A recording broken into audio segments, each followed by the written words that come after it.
Hey, this is Camo, and we're live at the world-famous Pie Wagon on Music Row in Nashville. And we're really lucky today because we've got this lady, Kristy Cox, and I want to say she's all the way from Australia, but she's not, because that would have just been a brutally long commute. This is her brand new album, Pardon Me, and hi. How you doing? Good. Welcome to the Pie Wagon. I haven't been here since about 5 years ago, I reckon. Yeah. Was the last time I came here. How long have you been in Nashville? I've officially lived here for 3 years, Yeah. but I did 2 trips a year nearly for about the last 7 years. So lots and lots of commuting across the big pond.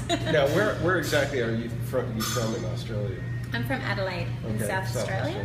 Cool. Yeah. And you've built a really solid reputation there. Lots of awards. Yeah. Yeah. I still get surprised by that.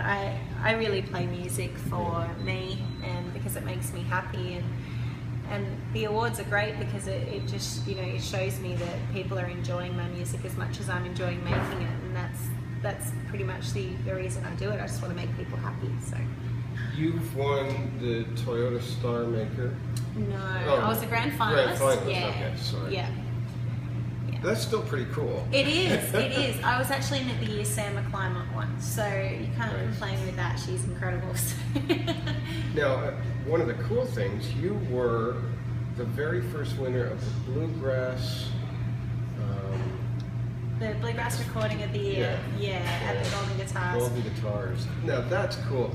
They bring in the Bluegrass Award, and then you're the first one to win it.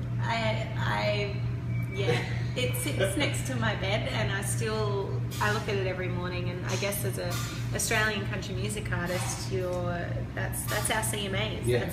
That's our biggest award, and to have one is a really, really, really special thing. And to have the first Bluegrass Award, which is a genre that means so much to me, it's very, very cool. Now let's talk about bluegrass in Australia, because that's not something that a lot of people would think is a really natural tie-in. If you're from here, you would think bluegrass pretty much really only exists here. But to be from Australia and get into bluegrass, that's pretty weird. In a good way. Yeah, the bluegrass scene in Australia is constantly growing. It's getting really, really large. We've got new festivals starting all the time. The Davidson brothers, they started the Mountain Grass Festival with a group of people, which is probably our biggest bluegrass festival now. But I think it's the energy of the music and the energy of the instruments and the acousticness of it, especially down in Melbourne.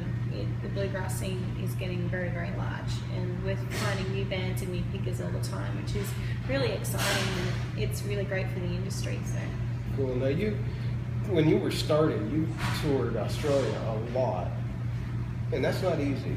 No, no, it's a big country. People think of our population as being, 24 million, I think we're at now, but that's the population of Manhattan, but we're the same landmass as the 50 states. So we're, the 48 states, the ones that are all connected. You'd think I'd known my American history a bit better, but it's a really big country, and we only have, very limited places that we can play, and we drive to our shows. We don't fly a lot. So it can be, 6 or 7 hours, 10 hours between gigs. So but we get to see a lot of our beautiful country, and Australia is a gorgeous place. So it's nice that I've been able to see so much of it.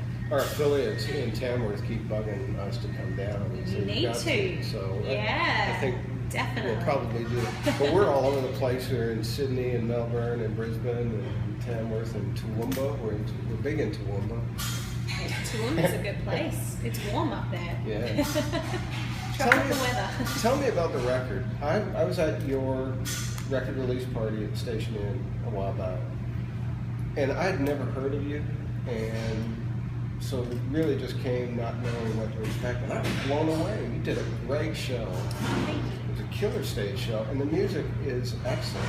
And you did a lot of stuff from this album as well. Yeah, we played pretty much the entire album, I think. Maybe one or two songs that we didn't, but it's my 4th album with Jerry Salley. So Jerry is a really good friend of mine, and if you haven't heard of him, he's written, he's had over 300 cuts, and he's just an incredible well respected songwriter in the bluegrass field, and really talented too.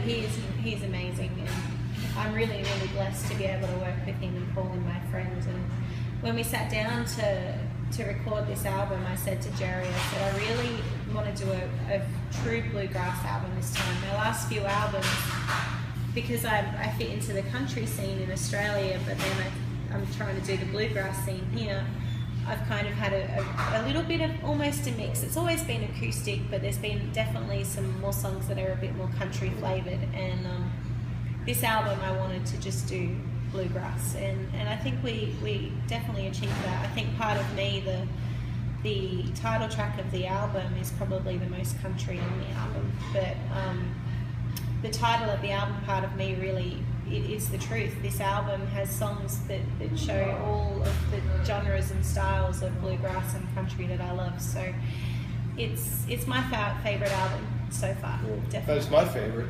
You do a Chris Stapleton track on here now. When you were doing the show, you explained it, because you said now Chris Stapleton's famous, everybody's trying to make the connection to him, but you had a connection going back before everybody knew about Chris Stapleton.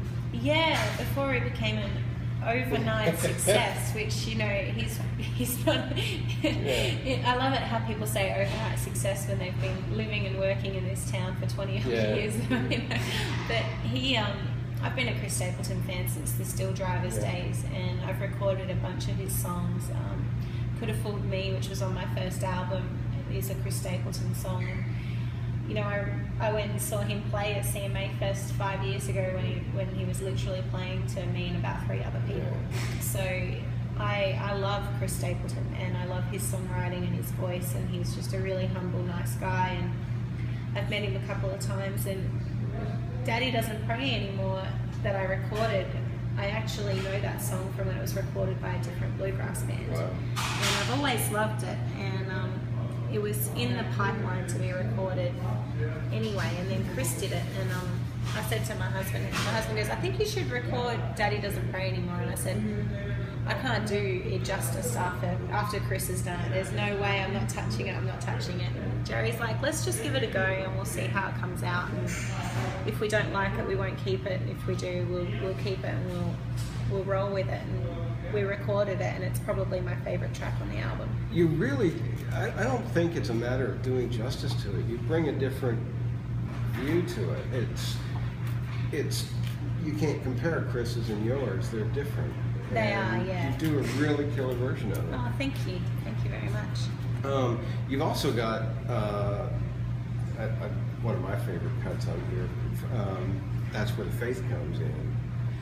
You going to do that for us today? I am. And tell me a bit about recording that.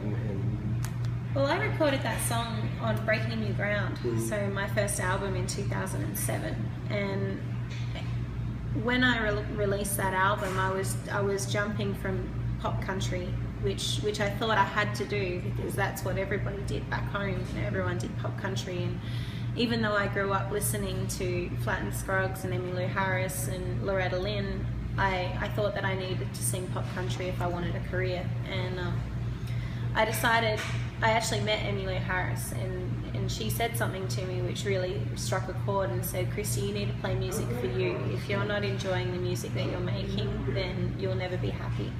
So I met Jerry, and Jerry's like, well, why don't we try and do an acoustic country bluegrass album? Because you're here at IBMA, I met him at IBMA, and I loved bluegrass music. So we released the album, and That's Where the Faith Comes In was the first single that we released. And I was really nervous and really scared that it wasn't going to work because it wasn't country. Well, it was, but it wasn't. So I was, just really nervous about it. And it was my first song to ever chart. It was my first song to chart on CMC. It was my first song to chart on the radio, so it's been my finishing song at every show since 2007. And so when we recorded this album, I said to Jerry, I think I want to re-record That's Where the Faith Comes In, because I've run out of Breaking New Ground. I don't have any more copies of it, and everybody wants to buy it because of that song. Yeah. And two, I'm not, I've grown up a lot since then, and vocally I've changed a lot since then. So I wanted to re-record it and record it in the way that I do it live. So we re-recorded the song on this album as a bonus track. So it's cool. A lot of artists are re-recording songs and saying, I've been performing this for years. I do it so much better now than when I first cut it. Yeah. So you're not alone in that. Well, I did the vocals for this song in one take. Wow. And it proves something to me. If you want to record an album really quickly, sing the songs live for 7 years first. Can you do the song for us now? I can. All right. Sure. Kristy Cox from the album Part of Me. This is That's Where the Faith Comes In.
Very Thank you.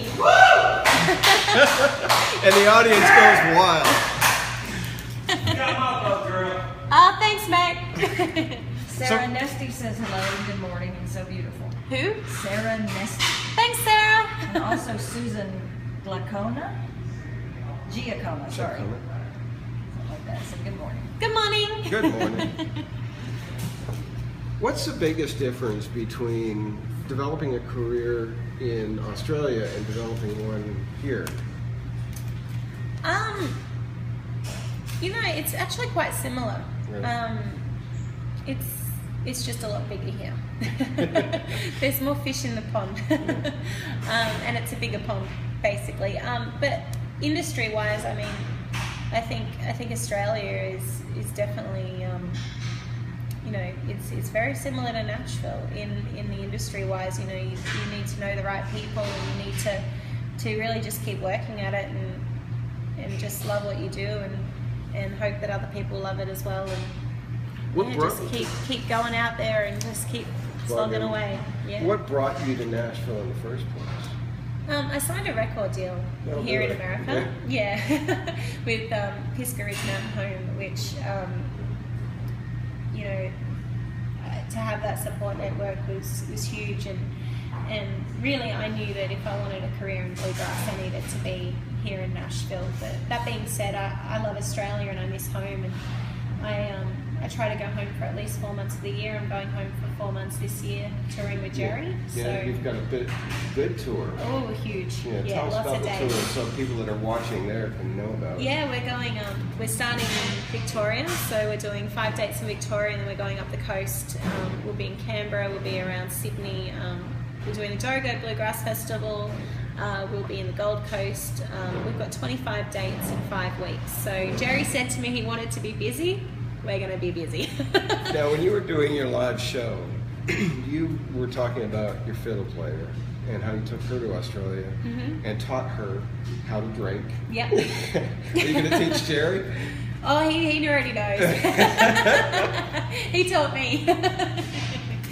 Yeah, your fiddle player seemed a little surprised. Oh yes, Yeah. no, she's actually looking after my little girl at the moment. But Australia can be an eye opener for somebody that's grown up in the South. But I have yet to meet anybody that doesn't love it. That's cool. So you're going back in the fall, and good tour. You're going to be there how long? We're actually going to be home for 4 months. So we're touring for 5 weeks. Then I do the country music cruise out of Brisbane, which goes around Isle of Pines, and that for 10 days, which will be a whole lot of fun. Damn, I have to sit on a cruise ship and play music. I hate that. So yeah, going out with cruising country, doing that, and then I'll actually take 4 weeks off. It'll be my little girl's 2nd birthday, and gonna have Christmas with our family this year. So last year we were here for Christmas, so this year we're trying to come home every 2nd year for Christmas because my mum misses her granddaughter. Yeah. What's your biggest bucket list thing? You've had a really nice steady growth with your career so far. What's on the agenda, and what would you like to do that you haven't done yet? I would really love to play the Grand Ole Opry. That's if anybody's listening that can make that happen, get on it.